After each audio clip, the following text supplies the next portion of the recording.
In today's video, I'm going to teach you how to track OKRs in Airtable. If you're new to OKRs, they stand for Objectives and Key Results, a simple framework to define what you want to achieve and how you'll measure progress. We'll build a clean, practical tracker you can update quickly and review with confidence. Start by logging in to Airtable on desktop. From your workspace, create a new base by choosing Add a base and start from scratch, or open an existing base you want to repurpose for OKR tracking. Starting fresh keeps things tidy, but using an existing base is fine if you prefer to keep related work together.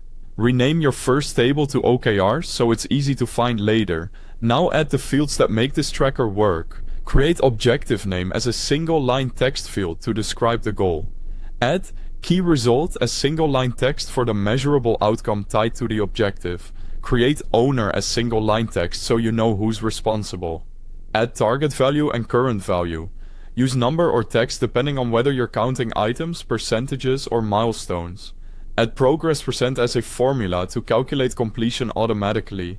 A simple approach is current value divided by target value, formatted as a percentage. Include a status field as a single select with not started, in progress, and completed to keep everyone aligned. Finally, add a review date as a date field so you can plan check-ins. As you work, update the current value regularly. The progress % will update automatically, giving you an immediate view of how each key result is moving. Keep values consistent across rows and format numbers for clarity. To focus your attention, set up helpful views.